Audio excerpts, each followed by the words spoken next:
Buenas noches, gracias por acompañarnos en Odisea Argentina. Hoy sin Carlos Pagni, que está de viaje. Tenemos un programa muy interesante donde vamos a empezar la noche hablando con dos abogados, Horacio Liendo y Bernardo Sarabia, ya un conocido de la casa, acerca de el tema Argentina y los holdouts. ¿Cuánto de los problemas judiciales son los que hoy están moviendo a la Argentina? ¿Cuánto no? Vamos a hablar de la famosa cláusula Rufo. ¿Es la Rufo un problema? En las alarmas del doctor Américo Castro, Borges nos planteaba la paradoja de los falsos problemas que generan falsas soluciones, ¿no? El problema de la Rufo es una cláusula, no es un problema. En la historia de Borges, los dragones tenían que comerse a los elefantes porque todos sabemos que a los dragones, que aparentemente existen, les gusta la sangre fría, necesitan refrigerarse con sangre fría, entonces los dragones terminaban comiéndose a los elefantes. El problema eran los dragones y se comían a los elefantes. Bueno, la cláusula Rufo es la que nos está llevando a todos estos problemas. ¿El problema es verdadero o la Argentina se escuda en la Rufo por otros motivos? ¿Cuánto de riesgo Rufo hay y cuánto no? Es algo que vamos a discutir con nuestros invitados. Después vamos a hablar con Eugenia Michelstein, que nos va a poner al día en cómo siguió el mundo aquí en la Argentina después del Mundial, ¿no? Parece que vino el Mundial, nosotros nos concentramos en el fútbol y después parecía la película esta de ¿qué pasó ayer? Nos encontramos con un descalabro fiscal, un default a la vuelta de la esquina y bueno, volvemos a Buenos Aires, volvemos a la Argentina y Eugenia nos va a contar un poquitito en qué andan los candidatos y sus estrategias. Después vamos a hablar un poco con Nicolás Gadano, especialista en energía, para seguir con otro ¿qué pasó ayer? Acerca de en qué estamos en materia de los problemas energéticos que tuvimos y tenemos, pero que nos olvidamos de ellos por un tiempo, así que vamos a hacer un poquito un repaso de en dónde estamos ahí. Después las cosas de siempre, los tweets, Carola, el whisky. Así que antes de pasar a la mesa con los invitados, un pequeño raconto de lo que pasó hoy en Nueva York. Hoy en Nueva York hubo una reunión donde se juntaron el juez Griesa y muchos de los participantes del mercado que querían clarificaciones acerca de cómo proseguir después de las últimas órdenes del juez. Estaban también los fondos litigantes, estaba la Argentina. Obviamente el juez no repuso ninguna cautelar porque para hacer eso él ya había dado muestras muy claras de que quería a la Argentina sentada en una mesa de negociación, dando una muestra muy clara de que está abocada al cumplimiento de una sentencia. Por otro lado, el escrito que presentó la Argentina la noche anterior, anoche, tenía algunas novedades con los escritos previos que había estado presentando la Argentina ante la justicia de Estados Unidos, porque en esta presentación de los abogados de la Argentina ya no hay un problema con pagar 1.600 millones de dólares con la sentencia con NML y Aurelius, que son dos de los fondos que han litigado. No hay un problema con los 22.000 millones de dólares potenciales si se aplicara la sentencia de Griesa al resto de los bonistas que están en situación similar pero que todavía no han litigado. En este escrito el único problema es la cláusula Rufo. Entonces, la gran pregunta es si Argentina cree que hay un gran problema en la cláusula Rufo o si presenta la cláusula Rufo de esta manera ante el juzgado porque es la manera más elegante de seguir diciendo no voy a pagar, no voy a haber sido derrotado por los holdouts y ya sin el lenguaje infantil de rechazo, es impagable, simplemente con una salida más elegante que es agigantar la cláusula Rufo. Quedan muy poquitos días para que vence el periodo de gracia para hacer llegar los dólares a Estados Unidos y a otros países en donde hay tenedores de bonos discounts emitidos bajo legislación extranjera. Después del día 30 de julio van a ocurrir algunas cuestiones legales, se van a poner en marcha algunas cuestiones legales. Primero, una cosa que va a pasar es que las agencias calificadoras van a decir que Argentina entró en un default selectivo porque va a estar pagando algunos instrumentos de deuda y otros no. Entonces, el emisor va a estar en default selectivo, que es Argentina, algunos instrumentos van a estar en default y otros no. Se van a gatillar los seguros de protección contra default, que son contratos entre privados. Y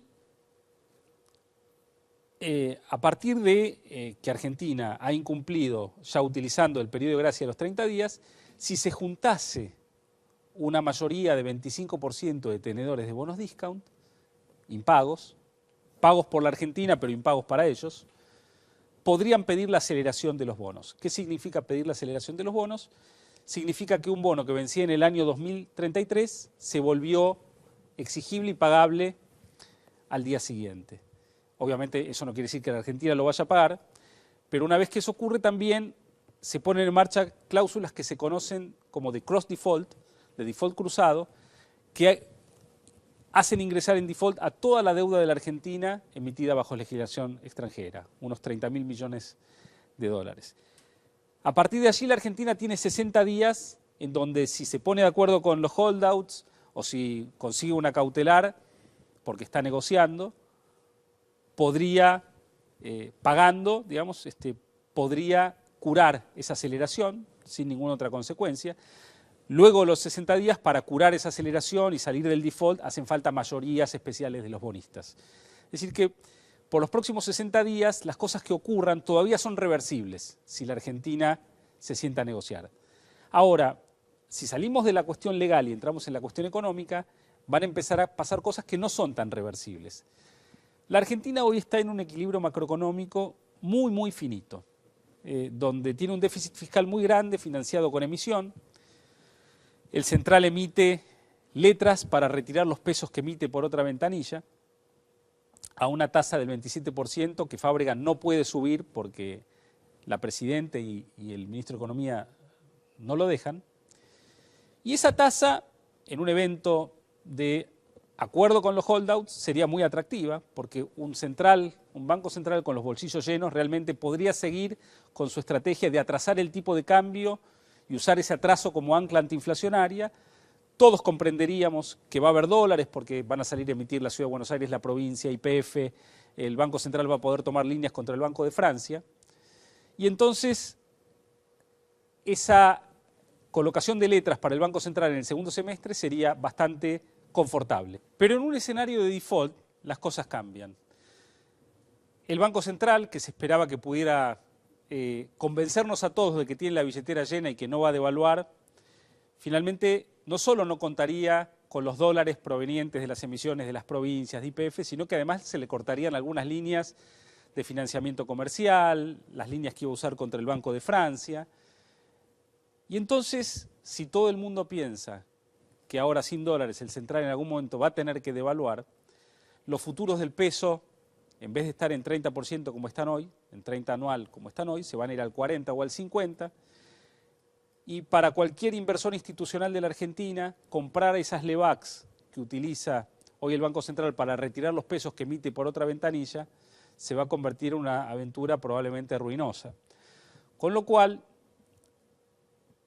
un Juan Carlos Fábrega, presionado para no subir las tasas de interés, se va a ver en un problemón porque va a estar emitiendo muchísimos pesos en el segundo semestre, que es cuando se concentra la mayor parte del déficit fiscal del año, unos 100.000 millones de pesos, 150.000 millones de pesos, que no va a tener cómo retirar.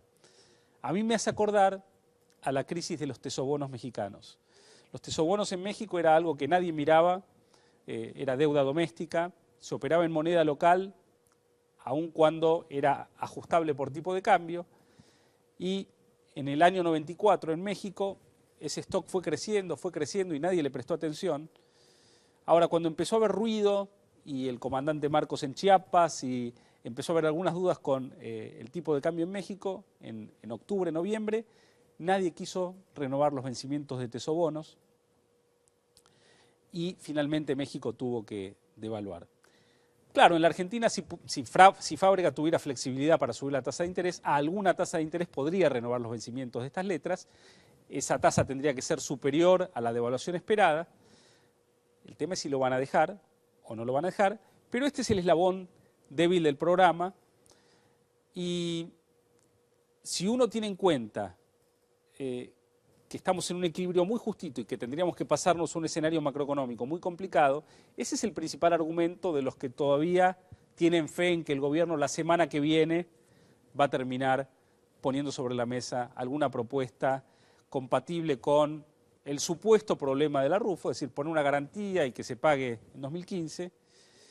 Y hay mucha gente que piensa que dado que el problema de la RUFO no es un problema, es simplemente una cláusula, en realidad el gobierno está usando la cláusula RUFO como una excusa para no pagar por otros motivos que tienen que ver mucho más que ver con la política y con la épica. Y de eso quiero hablar con dos especialistas que saben mucho más que yo del tema, que son Horacio Liendo y Bernardo Sarabia, a quienes saludo y les agradezco que hayan venido. Horacio, la cláusula RUFO, habiendo ya tenido fallos en primera instancia y en segunda instancia, no tenemos cómo apelar judicialmente. Me parece que si pagamos no es voluntariamente. ¿Es un problema? ¿No es un problema? ¿Cómo lo interpretás? Bueno, vamos primero por la parte técnica y después hacemos una evaluación con tu comentario.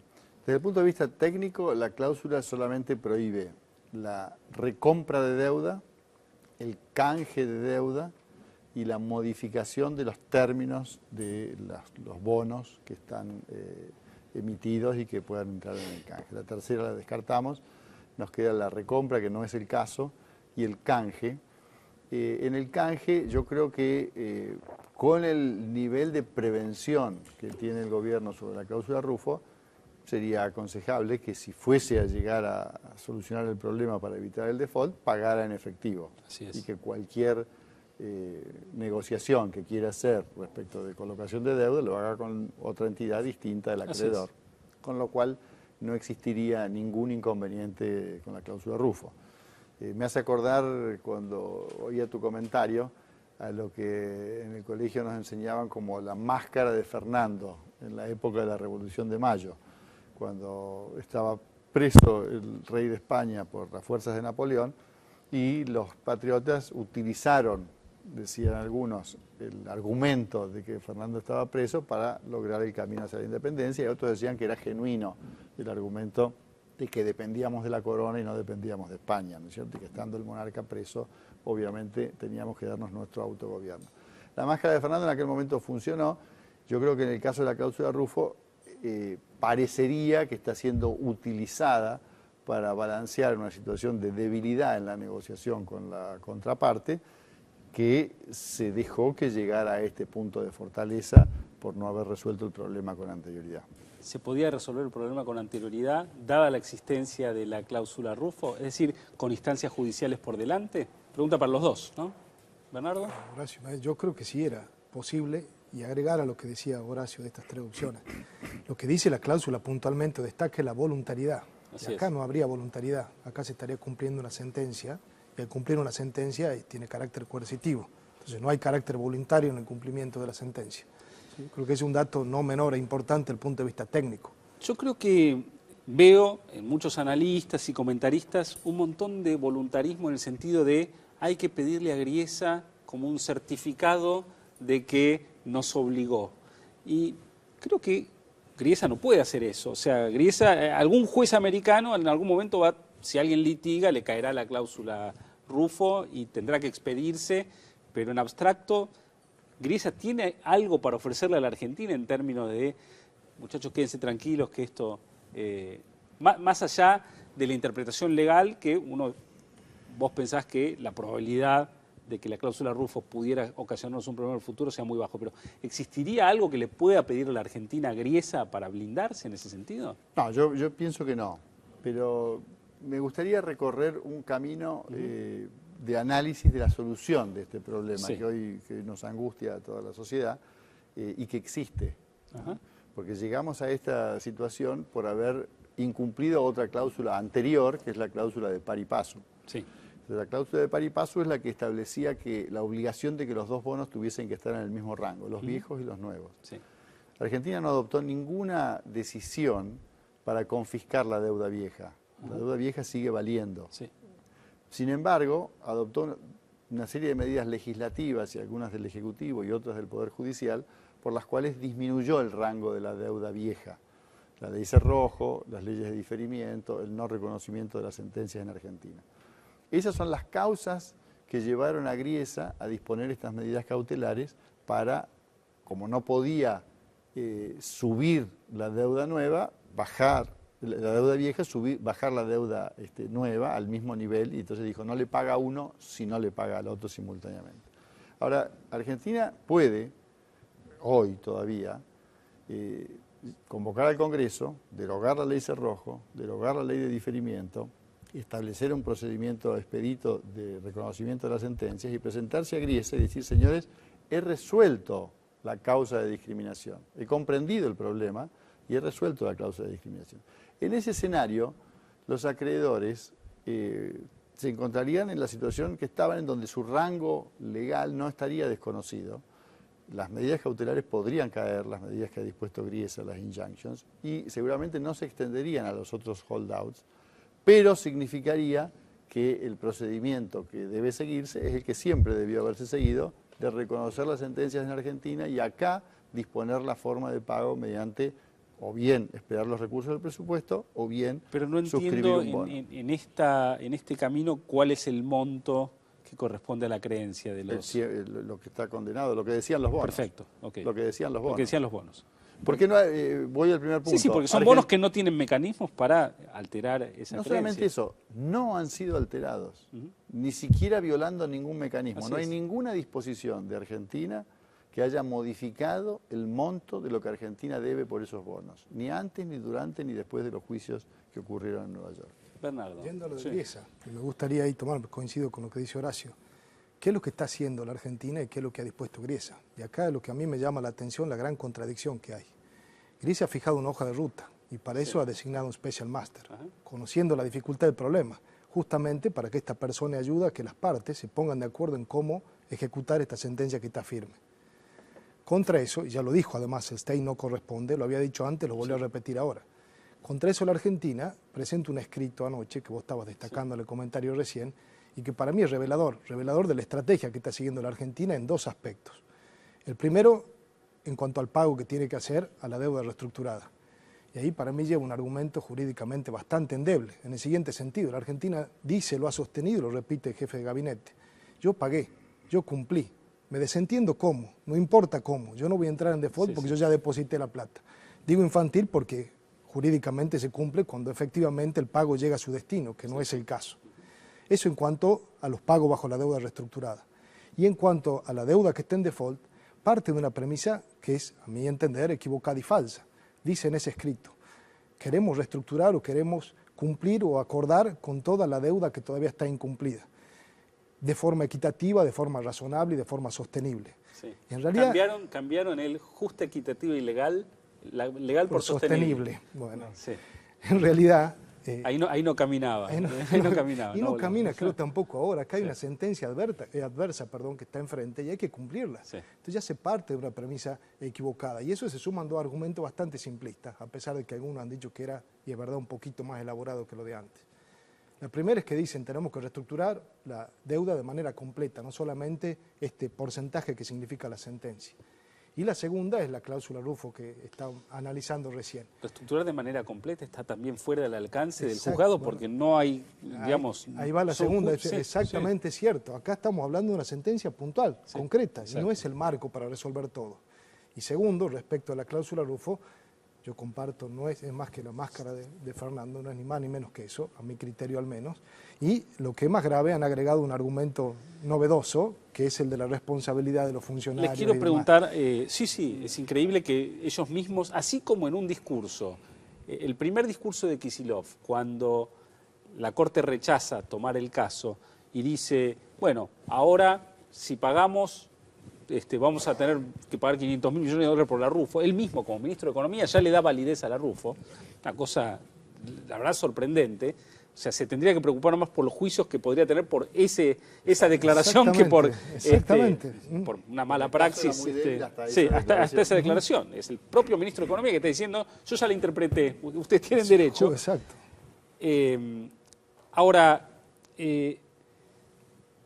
supongamos que realmente el gobierno está preocupado por la Rufo, porque lo ponen en el escrito, no quieren tener una causa como la del megacanje. Se hubiera quedado dando clases en la Universidad de Buenos Aires, que ahí no hubiera tenido ninguna causa, pero bueno, ¿existe alguna chance que compatibilice el pánico de Kicillof y Cristina Kirchner, si es que existe, si es que para ellos no es la máscara de Fernando, ni las alarmas del doctor Castro? ¿Existiría una ingeniería donde pongo un depósito judicial y nos guiñamos el ojo con los holdouts y en enero cerramos? ¿O eso es voluntarismo, digamos? ¿Qué opinan? Bueno, yo creo que el gobierno ha dejado todo en manos del otro lado de la mesa. O sea, no hay ninguna acción que el gobierno pueda tomar, excepto pagar, que le permita resolver el problema. Hoy, que el problema se resuelva o que llegue al default de Argentina, depende exclusivamente de los holdouts, de los acreedores. En ese contexto, evidentemente, a los acreedores les debería interesar que la Argentina no llegue al default, porque en la situación en que hoy están en una buena situación porque el resto de la deuda ya aceptó una serie de términos y esta queda pendiente con una sentencia a favor, firme, etcétera, etcétera. Si en cambio la Argentina entra en default, toda la deuda va a estar en default y va a ser una situación más compleja. Ahora, en ese contexto debería haber por lo menos conversaciones, evaluaciones de estas cuestiones que estamos viendo. Y si las dos partes, en poco tiempo que tienen, se comunican por solicitadas, es una prueba más que evidente que esas conversaciones no existen. Esto se puede hacer con un acuerdo al que deberían llegar. De hecho, el juez lo ha dicho hoy, mañana ha convocado una reunión a las 11 para eso. Las partes se podrían poner perfectamente de acuerdo. Hay buena disposición incluso de los holdouts porque definitivamente no creo que les convenga el default ni a ellos ni a nadie. Y ese acuerdo lo que debería hacer es postergar el cumplimiento de las obligaciones a una fecha posterior al 31 de diciembre del 2015. Eso es perfectamente posible, se puede hacer, hay maneras varias, incluyendo algún tipo de garantía incluso. Ahora, la reunión está convocada para las dos partes mañana. ¿Argentina se va a juntar mañana con el Special Master y NML y Aurelius? Yo creo que está chocando de tal manera la estrategia que está llevando la Argentina adelante con la hoja de ruta que ha dispuesto el juez, porque aún cuando se sienten me llamaría la atención que tengan buena predisposición para hacerlo. Me da la sensación de que Kicillof piensa que sentarse con el otro ya es negociar y que eso es la Rufo, digamos, ¿no? Para el nivel de paranoia que veo en el gobierno. Es un error, claramente. Yo creo que si se juntan lo van a hacer a regañadientes, escudándose en esto. Quedan 8 días, me preocupa muchísimo como argentino estar caminando al borde del precipicio por un tema que tiene solución. Muy cortito, ¿cómo se imaginan el escenario legal post 30 de julio? Aceleración de los bonos, ¿no? ¿Hay incentivos de los bonistas para acelerar los bonos o no? El prospecto establece un 25%, que es el que tiene que llevar adelante la aceleración formal, con lo cual, luego del 31 de julio, hay o debería haber un plazo para que esta notificación ocurra. Hay tiempo después. Yo no creo que sea el día posterior al 31 de julio el fin, ni mucho menos. No. Sería lo ideal desde ya llegar a esa fecha de una manera mucho más organizada, prolija y ordenada, con un acuerdo incluso que impida que entremos, aunque sea un default selectivo. Pero deberían activarse esta cláusula, sobre todo el 25%, con una notificación al trastilla a la Argentina. ¿Horacio? Sí, yo veo acá dos problemas. Uno, que lo que primero fue una alternativa, una eventualidad, que la Argentina cayera al default, se va transformando en un hecho político de cierta relevancia, interno e internacional. Es decir, al principio a lo mejor se quiso evitar, ahora estoy viendo al gobierno como yendo al default con cierto entusiasmo. En términos políticos, de política interna, porque hay una recesión que ya existía antes de este problema, que eventualmente se va a profundizar cualquiera sea la solución. Entonces ahora tienen un culpable, antes no lo tenían. Internacionalmente estaban sin ningún discurso y ahora tienen un discurso con el que por lo menos pueden ir a algún foro y pueden ir a alguna conversación con algún país. Entonces me da cierta preocupación que se enamoren de un discurso que causa tanto daño y tanto perjuicio por un lado. Y por otro lado, congruente con esa estrategia política, veo al gobierno yendo hacia una suerte de guerra de trincheras. Es decir, cuando uno ve la solicitada y va a las cláusulas que están mencionadas en la solicitada, efectivamente allí se analiza este tema del 25% para la aceleración, el 50% para levantar el default. Entonces es como que ellos puedan estar previendo un segundo semestre, manteniendo a la opinión pública con estos 60 días ahora hasta el próximo vencimiento y otros plazos, y si se junta o no el 25, si se junta o no el 50, si se cura o no se cura el default, etcétera, etcétera. Bueno, les voy a pedir ahora lo que les pido al final, que es un pequeño pronóstico, muy rápido, sobre si vamos a hacer una propuesta que derive en un pedido de stay de los holdouts antes del 30 de julio, antes de los 10 días que nos quedan, 8 días. ¿Piensan que Argentina lo va a hacer o no? Yo creo que Argentina va a seguir por esta estrategia, no veo que vaya a hacer ninguna otra cosa por ahora. Stay lo pidió anoche, ya le fue rechazado, hoy no formalmente, pero sí en la audiencia, y yo tiendo a coincidir, sí, que lamentablemente estamos siguiendo un camino que no es el mejor camino. Bueno, muchísimas gracias. Les agradezco muchísimo que hayan venido, creo que fue una mesa muy, muy interesante, muy rica, que aportó muchísimo. En el próximo bloque vamos a hablar un poquito de política y de campañas con Eugenia Michelsen.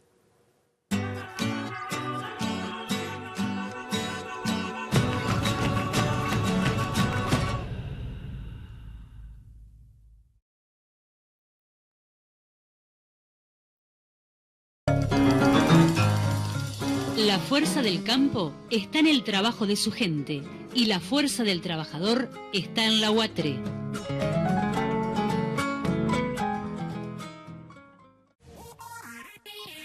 Las pymes de San Martín producen todo y lo vas a poder ver en EPSAM 2014. 10.000 metros cuadrados, 20 domos, más de 300 expositores y una zona digital de entretenimientos. Descubrila en www.epsam.gov.ar. Del 6 al 9 de noviembre en el Parque Irigoyen, 25 de mayo y General Paz. Entrada libre y gratuita. Vení y asombrate, que este año hay mucho por descubrir en EPSAM. Municipalidad de San Martín. Es una larga historia que nace de una misión, la de escuchar y atender las necesidades de la comunidad cordobesa.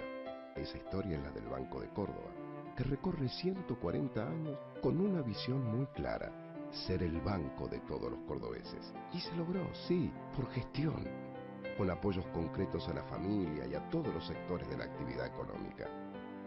El tiempo pasó, pero no se llevó la vocación de estar cerca de nuestras empresas y nuestra gente, porque el banco siguió creciendo. 142 sucursales, más de 500 cajeros automáticos y la mejor atención, porque está en todos aquellos lugares que el resto no llega. Pasaron buenas cosas en estos 140 años. Lo bueno es que van a seguir pasando siempre.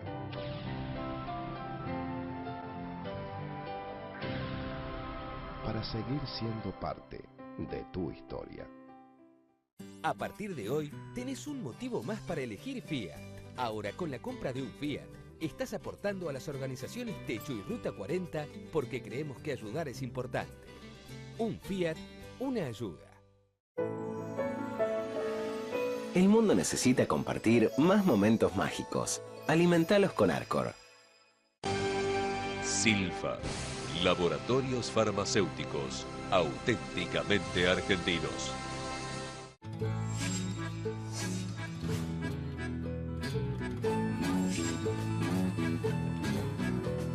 Ingresá a buenosaires.gov.ar/terminal la secundaria y da el primer paso hacia tu futuro. Buenos Aires Ciudad, en todo estás vos. Ciruelo, el señor de los dragones, presenta Arte Dragón 2014. Del 17 de julio al 28 de septiembre, Ciudad Cultural Conex. Auspicia Vorterix.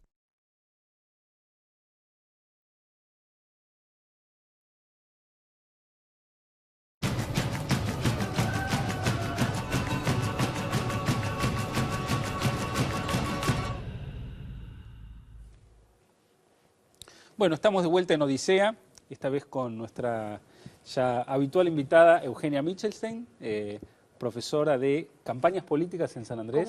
Comunicación política, perdón. Me fui a algo ya muy específico. Bueno, y también terminó el Mundial, nos encontramos con los holdouts y nos encontramos también con que, tibiamente o no, le voy a preguntar a Eugenia, arranca la campaña para el 2015. ¿Arrancó o no arrancó? ¿Qué viste en estos días? Bueno, ya había arrancado un poco con el encuentro que hicieron en San Nicolás los de Faunen para ver si se ponían de acuerdo o no. Terminaron no poniéndose de acuerdo, pateando las decisiones hasta el 2015. Falta más o menos un año para las primarias. Las primarias van a ser en agosto del año que viene. Y tiene sentido que a esta altura estén intentando como cerrar candidaturas para las primarias, ver cuántos van a ser, si conviene estar solos, si conviene estar de a muchos. ¿Cómo compara ese tiempo con el tiempo que se toman los partidos políticos en Estados Unidos? Un año antes de las primarias. ¿Están ya también? Sí, definitivamente, porque además en Estados Unidos las primarias están escalonadas, entonces las primeras primarias son en Iowa y empiezan a ir a Iowa mucho antes de las primarias para hacerse conocidos, porque existe la idea de que el que pega primero pega mejor. Entonces, y que además Iowa es un estos states, ¿cómo se llaman?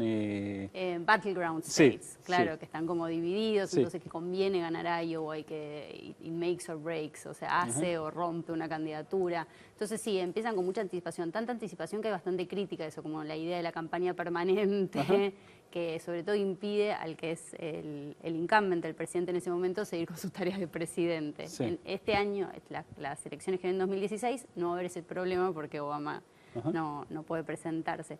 Así que no me parece raro que empiece mucho antes.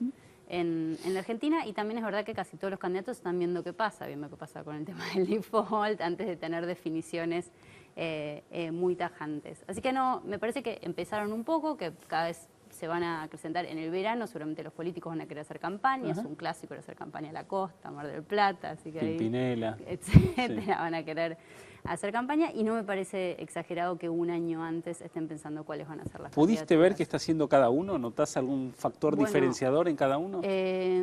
Sí, Randazzo. Hablando de los tres, digamos. Me ibas a hablar de Randazzo, los trenes. Claro, Randazzo se está presentando como con la gestión, ya dijo que él quiere... Bueno, o sea que ya lo empezamos a considerar un candidato a deporte, digamos, ya lo sumamos a los tres. Dice que él quiere presentarse y contra Scioli en las PASO y que quiere ser presidente, así que... si uno ve cómo va creciendo la imagen y sobre todo el conocimiento de Randazzo, que antes no era tan conocido, tal vez tenga alguna chance de, no creo de ganar las PASO, pero decide de ser un candidato en las PASO. Randazzo Ran. ¿Macri?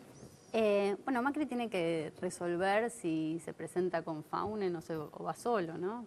Y Faunen tiene que resolver qué hace con Macri. Como Carrió estaba muy pro Macri, los otros, Milman y Donda, así que eso como que... Y si va solo, si le conviene ir solo. Existe esta idea de que en las PASO conviene competir porque la gente prefiere jugar a votar a uno o a otro. ¿Y vos qué pensás? ¿Cómo va a terminar el romance entre parte de Faunen y Macri? La verdad que es muy difícil saber si Faunen va a preferir perder al ala más progresista y aliarse con Macri para las PASO, o va a privilegiar la unidad de Faunen justamente y va a dejar que Macri vaya solo. O tal vez que Carrió vaya con Macri y el resto. Ya hubo peleas entre Carrió y Wiener porque Wiener dijo que ellos representaban a la izquierda de la Argentina y Carrió dijo no, nosotros representamos un espectro mucho más amplio. Entonces la verdad que es difícil saber qué va a pasar en ese sentido y sobre todo qué piensan los actores que les conviene. O sea, ¿qué piensa Macri que le conviene? ¿Ir con Faunen o ir solo? Así que es bastante difícil saber qué va a pasar ahora. ¿Massa? Bueno, Massa se va a presentar, tiene el mismo dilema que Macri, que es si va solo en las PASO, si va a tener, aunque sea alguien que le haga de competidor, no con chances de ganar. De hecho, estuvo hablando con De la Sota, viajó a Córdoba, etcétera. Todo porque existe la idea de que las primarias peleadas son las que más gente participa, que votar a alguien que no compite contra nadie. Se lo ve muy enfático en los programas de televisión a Massa. ¿Ayuda eso o es mejor parecer como que estás escuchando al otro por más que no lo estés escuchando? Bueno, ayuda porque existía esta idea de que Massa no se definía por nada, Lancha venía del medio, entonces yo supongo que está tratando de mostrar que él sí se define por cosas y que tiene algunas ideas y que tiene ideas que va a defender. Igual todo lo que dice Massa es bastante de sentido común, es muy enfático para decir cosas como bastante de sentido común. Hay que ver si le pega, ¿no? Ayer Massa fue a la sociedad rural con todo su equipo y empezó a hacer unas declaraciones de que hay que sacarle el pie de encima al campo y liberar, porque es un Fórmula 1, no sé qué. Claro, bueno, habrá mucha gente que está pensando que el pie que tenía encima del campo cuando era el jefe de gabinete era el pie de Massa, ¿no? ¿Le sirve desprenderse tan rápidamente de lo que fue? Y si el kirchnerismo, salió una encuesta hace poco, Cristina, mucha gente juzga que no está teniendo una buena gestión. Si el kirchnerismo le empieza a ir peor, le va a convenir despegarse, como que eso también es bastante... en ese sentido yo no veo que Massa haga algo nada muy inesperado nunca desde que se lanzó como competidor. Hace todo bastante como de manual. Sí. Estuvieron saliendo unas encuestas ayer, hoy, en la prensa de Poliarquía, mostrando a Insaurralde con 39% y abajo, no sé, los 7 enanitos, o sea, no sé cuántos eran, pero de Narváez, Stolbizer, todos los demás. Más allá del número que me sorprende realmente. Sobre todo porque Insaurralde no, desde que participó en las elecciones y de hecho perdió en las elecciones, no hizo más nada salvo, no sé, salir con Jessica Sirio, irse de viaje, como... No, porque, digamos, si fuera efectivamente que tiene un 39% de, no sé, de imagen positiva o de intención de algo, la campaña que está haciendo es ir al programa de Tinelli con Jessica Sirio, digamos. ¿Ese es el tono de las campañas hoy? Digamos, ¿qué estás viendo en términos...? Bueno, por ahora nadie se juega mucho y también lo que hizo la reforma electoral en Argentina es achicar bastante el tiempo de campaña legal, como el tiempo de campaña tienen un mes antes de las PASO y un mes antes de las generales. Entonces, pero nadie le puede prohibir a un candidato ir al programa de Tinelli con su novia. Entonces también tiene sentido que hagan eso y que no empiecen a poner afiches, que de hecho está prohibido poner afiches, aunque siempre como que lo dibujan. Salvo que sea que estás inaugurando algo que bueno, que él no puede porque ahora no tiene está en la gestión. Sí. Claro. Entonces no me parece raro que tengan ese tipo de campaña. Y existe esta idea de que el programa de Tinelli ayuda a los políticos. Existe esta idea desde que fue de Narváez y dijo Alica Alicate. Sí. La verdad que Narváez en ese momento, en el 2009, se pensaba como la alternativa al kirchnerismo. Entonces, incluso aunque no hubiera ido al programa de Tinelli, yo creo que le hubiera ido muy bien. Sí. De hecho, aunque Narváez hubiera ido todos los días al programa de Tinelli en 2011, no le hubiera ido bien. Sí. Entonces yo creo que hay una sobreestimación del poder de los medios en general, de los medios de entretenimiento en particular y de Tinelli más en particular todavía. Ahora, para una Argentina con un déficit de gestión en todos lados, ¿no?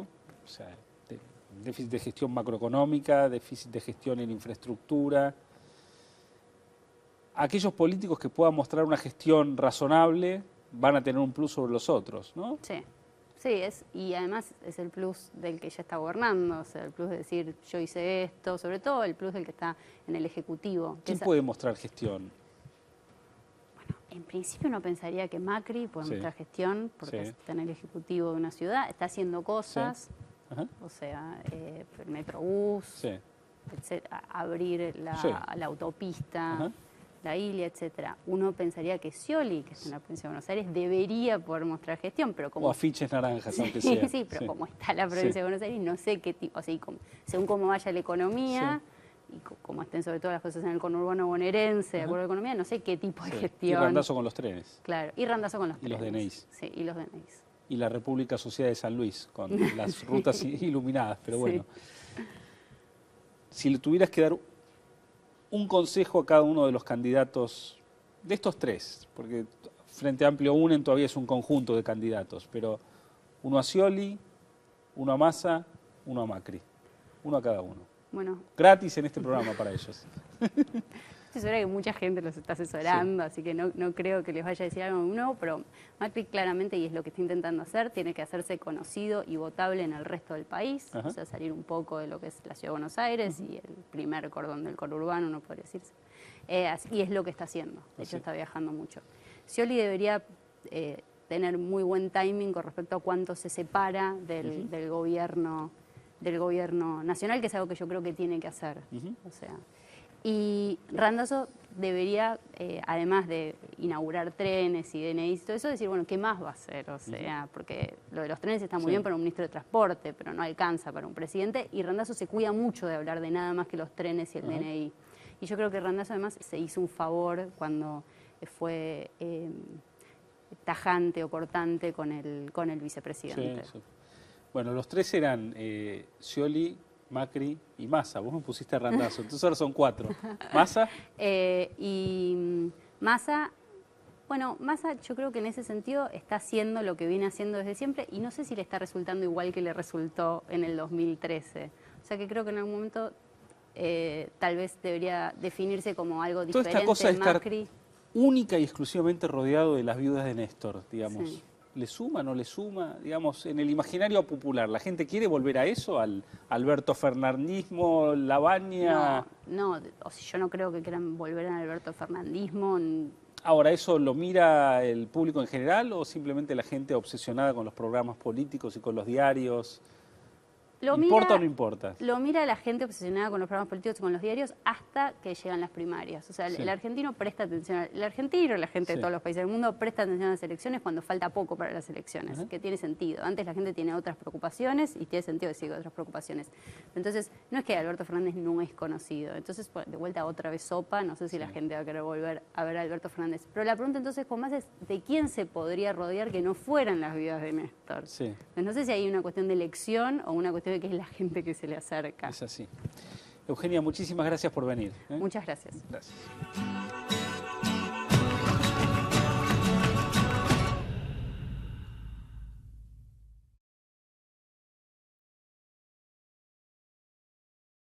Moscardelli, ¿para qué ganar uno si puede ganar 4? ¿No le parece? Por solo 6 pesos, jugás Quiniela Plus y Super Plus. Y además, Plus 9 te da la chance de ganar hasta 4 millones. Lotería de la provincia. Buenos Aires activa como nunca. Gobernación Daniel Scioli. Brown, pasado, presente y futuro.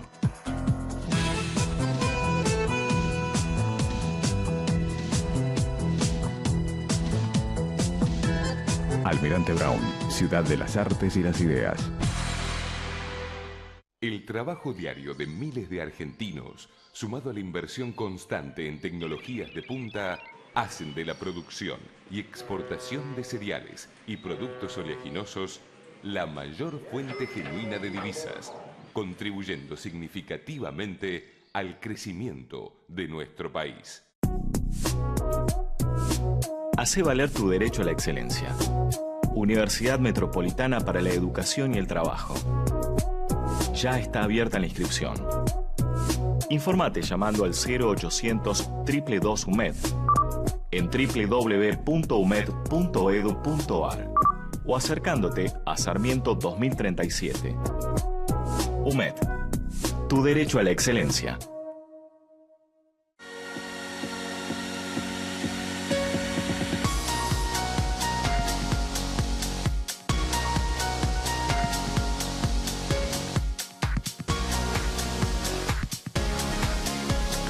Subte de Buenos Aires. Sigamos creyendo en el transporte público. Sigamos creyendo en la ciudad.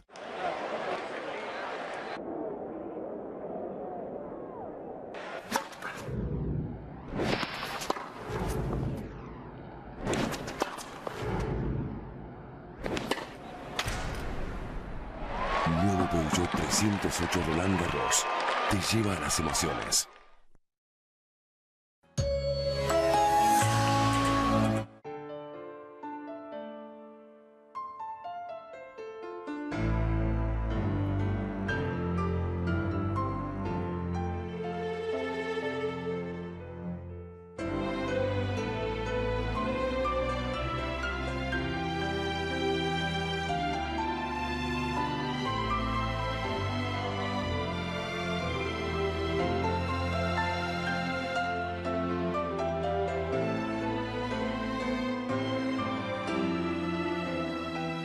No esperemos 4 años para disfrutar el fútbol todos juntos. Lograr un fútbol sin violencia también es crecer.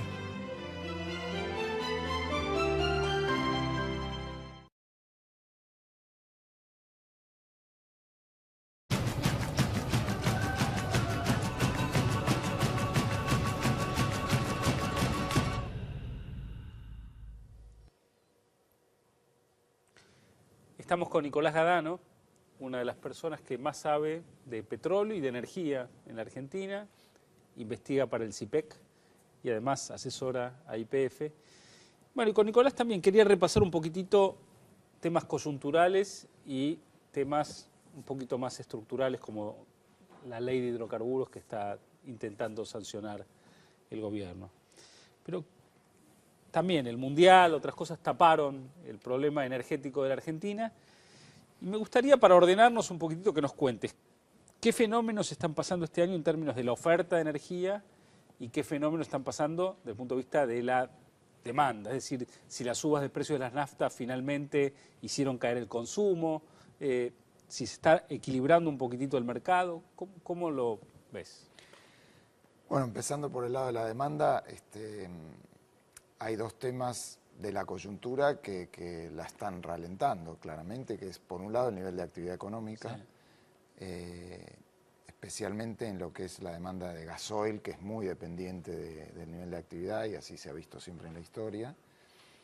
Y por otro lado, lo decías, los aumentos de precios, sí. O sea, los combustibles han venido teniendo una recuperación, podríamos decir, desde niveles muy por debajo de las paridades internacionales. No hay precios cuidados en la nafta.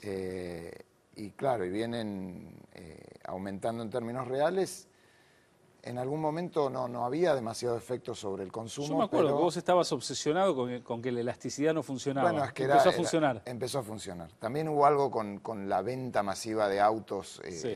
Me estoy refiriendo al año pasado. Sí. Este año ya no. Bueno, pero el stock es casi el mismo, es decir... Sí, pero hubo como un... Sí.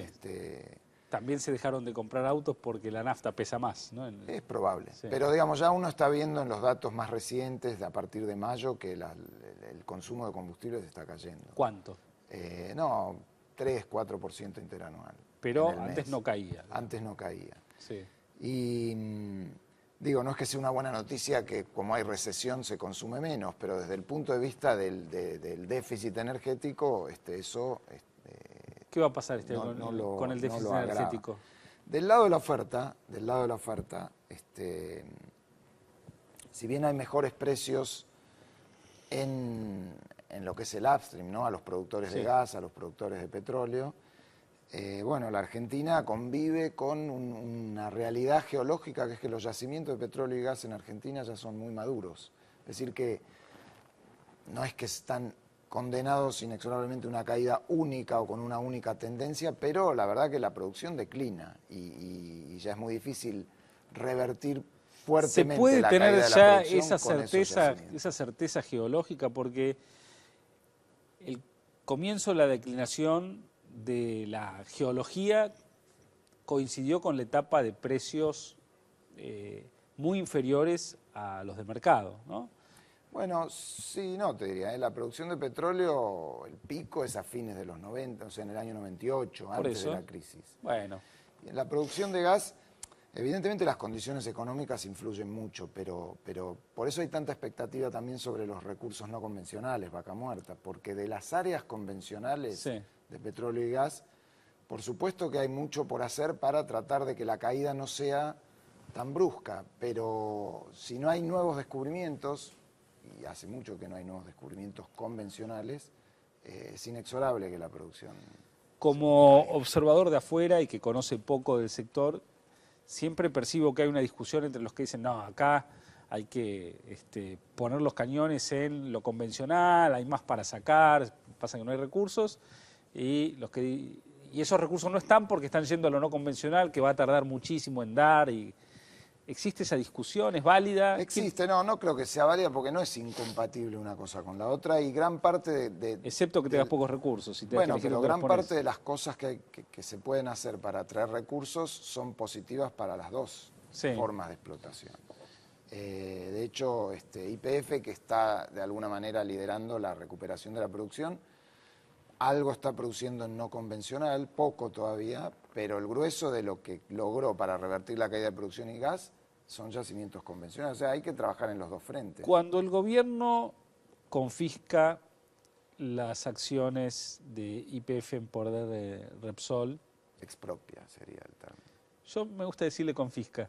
Bueno, pero se pagó, se expropió. No, pero se pagó después de... Okay. Creo que en las expropiaciones primero se tasa, después... creo que ahí llegaron, le sacaron la comida del plato y después Pero bueno, entiendo. Uno de los temas para el gobierno era que Repsol lideraba la caída en la producción, cuando uno miraba que más o menos le estaba yendo igual que a los demás. En esta recuperación que vos mencionás, ¿es específicamente YPF o hay otros actores también produciendo más que hace 2 años? Yo creo que hay otros actores. Claramente YPF es el que inició ese camino y el que muestra una reversión muy marcada. De hecho, está aumentando la producción en YPF de gas y de petróleo. Me parece que YPF reacciona más rápido, evidentemente, a programas de estímulo que hay para la producción de gas. Está liderando la producción en el no convencional, en donde otras empresas por ahí, como es compleja, es cara, hay que hacer pilotos, están más en una actitud de esperar y mirar. ¿Cuánto hay hoy de no convencional? O sea, de todo lo que se extrae en YPF, ¿cuánto es no convencional? El 10% de la producción por ahí. ¿Y cuánto era hace...? No, hace 4 o 5 años nada. O sea, no existía, no se explotaba. Bueno, pero entonces el crecimiento del no convencional es importante. Sí, pero de todos modos está en una etapa de piloto en donde ya se produce, pero que todavía hay que tener muchos más pozos para finalmente, digamos, lanzarlo de una manera más global y más completa. ¿Es rentable esa explotación de no convencional o todavía no? Sí, es rentable, sí. Obviamente para ponerlo en una escala mayor, bueno, falta ver resultados, es todo un proceso, digamos, ¿no? A diferencia de la explotación convencional en donde por ahí en un yacimiento, cuando hay un descubrimiento con un pozo, ya se delimita el yacimiento y se puede proyectar el caso de negocios, el proyecto. En el no convencional se requiere un piloto de muchísimos más pozos, que lleva bastante más tiempo, para en definitiva determinar, dado los precios, qué tan rentable o no es ese proyecto.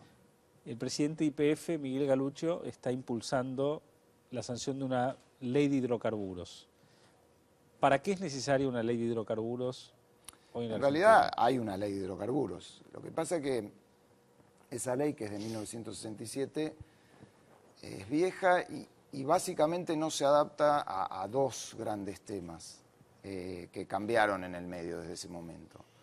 Uno es que en la reforma constitucional el dominio del subsuelo se traspasó a las provincias. Sí. Eso significa que el poder concedente, quien maneja las concesiones, los permisos exploratorios, son las provincias, salvo en el offshore que permanece en la nación. La ley del año 67 no estaba preparada para eso y estaba preparada para un dominio federal. Entonces hay que definir con más claridad los roles complementarios de la nación y las provincias. Es un tema muy importante. Y el segundo tema, y vuelvo al tema de los no convencionales, es que la ley, como es vieja, no tenía contemplado características específicas de la explotación no convencional, de la explotación offshore. No tenía internet. No tenía internet, no tenía un montón de cosas. Claro. Entonces, esas explotaciones, la recuperación terciaria, que es aplicar técnicas para tratar de sacar de esos yacimientos maduros un poquito más, esas cosas no tienen un tratamiento especial en la ley. Entonces, en el marco de esa ley hay obstáculos que creo que impiden o detienen un proceso inversor más grande, ¿no? Entonces, modificar la legislación es uno de los temas, no el único, pero que es una condición necesaria para que haya más reserva, más producción y se revierta el déficit. Bueno, Nico, ¿me esperas un poquito? Vamos a ir a hacer los tweets de la semana y después nos tomamos el whisky juntos, esta vez con Carola también. Bueno. Así que pasamos a hacer los tweets de la semana, que esta vez son, no sé, deben ser 5. Son los 5 tweets de la semana, entonces se supone que son 5, aunque a veces no son 5. Pero vamos a arrancar con el primero de ellos, de nuestra presidenta Cristina Kirchner, que nos dice que es hora de valorar esta magnífica oportunidad que tenemos en este mundo que vuelve a ser multipolar. Un mundo multipolar que no se reemplazará un mundo que antes era bipolar. Este es uno que es multipolar. Interesante. El segundo tuit es de el amigo Ivo Ordóñez, que un poco sarcástico nos muestra una foto de los presidentes que integran los BRICS, Brasil, Rusia, India, China y Sudáfrica, y nos dice que ni para espiar, Timerman. El tercer tuit que vamos a leer hoy es de una cuenta muy interesante que se llama Tweets Borrados, que debe tener ahí una aplicación que compara tweets con tweets que ya no están.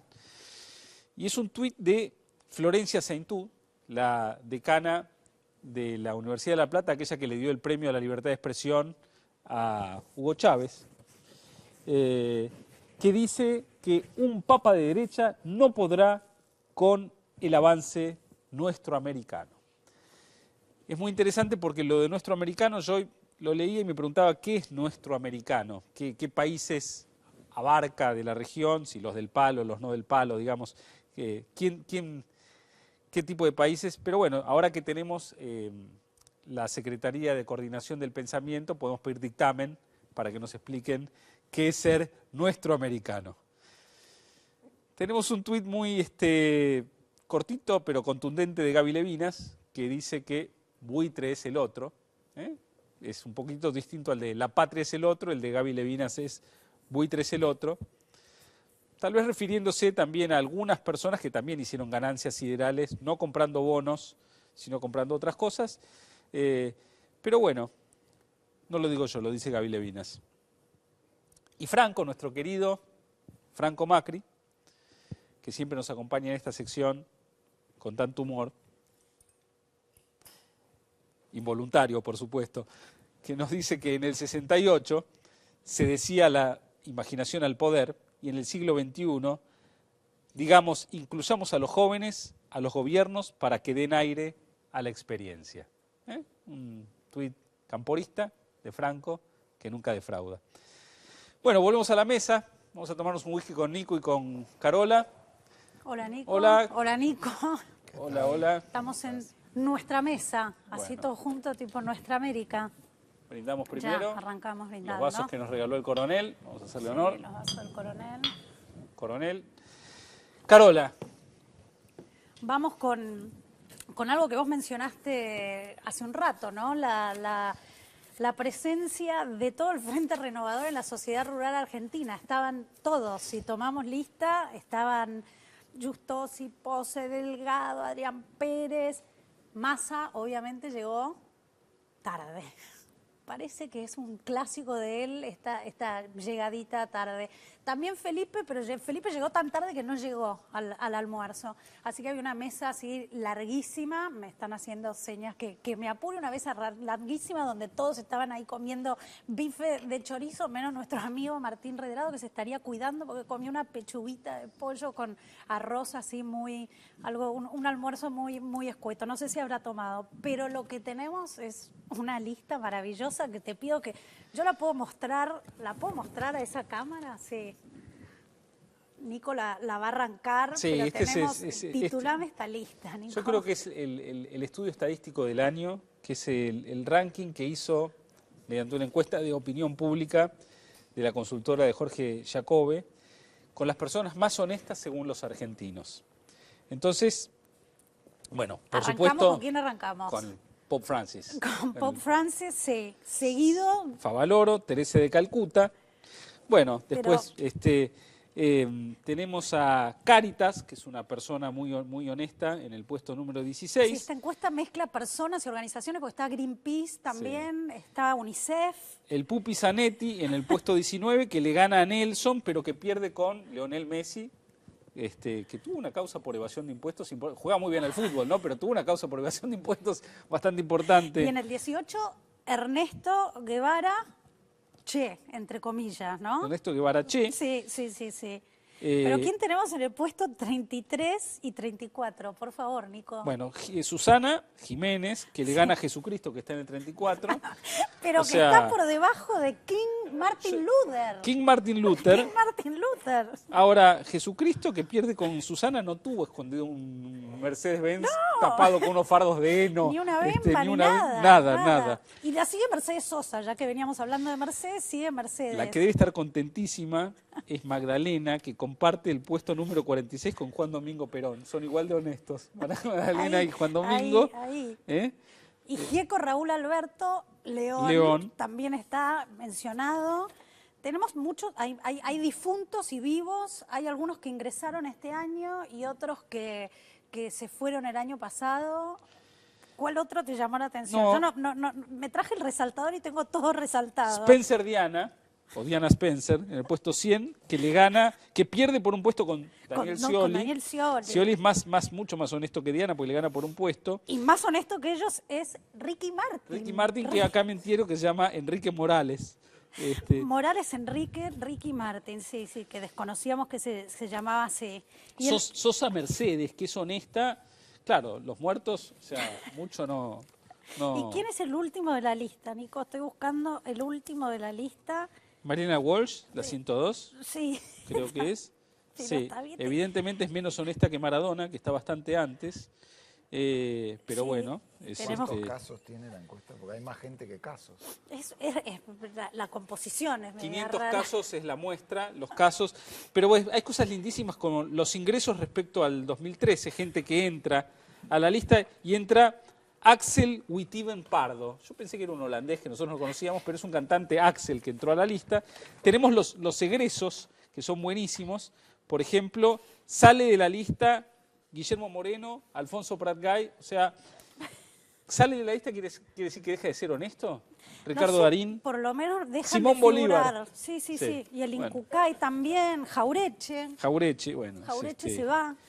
Gracias, Jacobe, muchas gracias, Sí. hermoso. Y egresó Pratgay también, También egresa Pratgay en el 2013, Solana, Espino. Una lista maravillosa. Nos están haciendo señas. Tenemos que ir. Nos vamos a ir escuchando esta vez la versión de Carola, de All Those Little Words. All My Little Words. Le agradecemos a Nico que se haya quedado a tomar el whisky. Muy buena semana para todos. Fue un placer. Nos vemos la semana que viene. Default mediante o no, pero acá vamos a estar. Salud. But I could never make you stay. You said you were in love with me. Both of us know that that's impossible.